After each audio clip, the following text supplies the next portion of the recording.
اب وہ کمر کس لو، اسلام آباد پولیس کو کہتا ہوں، اب ثابت بھی کرو یہ جرم جو آپ نے ہم پہ لگایا. نہیں ثابت کرو گے تو میں آپ کے سامنے بتا رہا ہوں آئی جی صاحب کو 5 کلاشنکوف اور پستول اور موبائلز اور گلاسز کیش رقم یہ پولیس نے کیمرے کے سامنے میری گاڑی پکڑی اور لے گئے.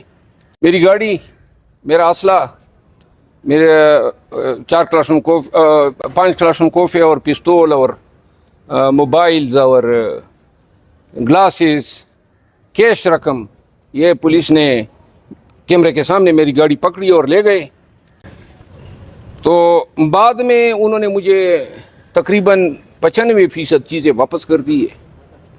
آج میں نے ایس ایچ او سیکریٹریٹ کو کہا ہے کہ یہ 5% نہیں، رتی برابر بھی چیز میں نہیں چھوڑوں گا. اگر مجھے نہیں ملی آج رات تک تو میں کل صبح ذمہ دار افسران کے خلاف عدالت سے رجوع کر رہا ہوں اور ان پہ میں ڈکیتی کے پرچے کی درخواست ہوں. کہ اب وہ کمر کس لو، اسلام آباد پولیس کو کہتا ہوں، اب ثابت بھی کرو یہ جرم جو آپ نے ہم پہ لگایا. نہیں ثابت کرو گے تو میں آپ کے سامنے بتا رہا ہوں آئی جی صاحب کو کہ 193 کا استغاثہ آپ کے اور آپ کی اس ٹیم کے خلاف دائر کر رہا ہوں، اور اس کی اتنی سزا ہے جو جن الزامات کی انہوں نے ہم پہ دعوے داری کی ہے. اچھا مروت صاحب، 95% جو سامان ہے آپ کو وہ آپ کو لوٹا دیا گیا. 5% ایسی کون سی چیزیں جو اب تک آپ کو نہیں؟ کیش رقم نہیں آئی ہے، پاور بینک نہیں آئے ہیں، گلاسز نہیں ہے، اور ایک ٹوتھ برش نہیں ہے.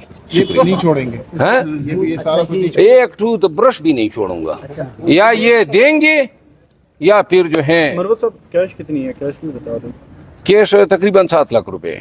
اچھا مروت صاحب، اس کے علاوہ بطور ممبر ہم نے دیکھا اس رات تقریباً 4 بجے تک یہ آپریشن ہوتا رہا پارلیمان میں. پارلیمان کا تقدس یا ممبران کو اس طرح گھسیٹ کر گرفتار کرنے سے متعلق بھی کوئی قانونی عمل طے کیا جائے؟ میں نے پریویلیج موشن ان سے چوز کے خلاف مکر رہے ہیں تمام ایم این ایز. پھر کمیٹی بنی ہے، کمیٹی ریکمنڈیشن دے گی، اور ان ریکمنڈیشن کے تناظر میں پارلیمان پہ آئندہ ایسے حملوں کو روکنے کے لیے اور ممبران اسمبلی کے احترام کو ملحوظ خاطر رکھنے کے لیے قانون سازی کی جا رہی ہے، تاکہ صرف یہ نہ ہو کہ قانون یہ کہے کہ جی ان کا یہاں اس پارلیمنٹ لاجز میں داخلہ ممنوع ہے. اگر کوئی اس کو وائلیٹ کرتا ہے تو پھر اس کو سزا بھی ہوگی. تو لہٰذا سزا کا ایلیمنٹ نہیں تھا، تو اس سزا کو دلوانے کے لیے تمام party, people party, M Q M, J U I, P T I اور پی ایم ایل این اور دیگر جو چھوٹی پارٹی ہیں سب اس پہ ایگری کر گئے ہیں. تو لہٰذا یہ قانون سازی ہو رہی ہے. جنہوں نے 9mm نکال کے آپ کے سامنے رکھا، اس پہ بھی آپ کچھ کرنے جا رہے ہیں؟ جی میں اپنی لیگل ٹیم کے ساتھ اس پہ ڈسکس کر رہا ہوں. بہرحال ایک بات ہے، 8 دن کے فی دن 5 کروڑ کے حساب سے ہر جانے کا کیس میں تیار کر رہا ہوں. 40 کروڑ مانگوں گا ان سے. وہ کہتے ہیں نا سانپ نکل گیا لکیر پیٹنے والی بات ہے. وہ ہمارے پشتوں میں کہتے تھے سپارا لاڑا بلا پسیدہ، کہ سفر کا مہینہ نکل گیا بلا پیچھے سے آ رہی ہے. تو تیار ہو جاؤ، پنگا لیا ہے اب انشاءاللہ منطقی انجام. حاصل کیا ہوا ہے اتنی ایکٹیویٹی کرنے کے بعد؟ جی حکومت کو، اسلام آباد پولیس کو میں خراج تحسین پیش کرتا ہوں کہ ان کو نیک نامی حاصل ہوئی ہے.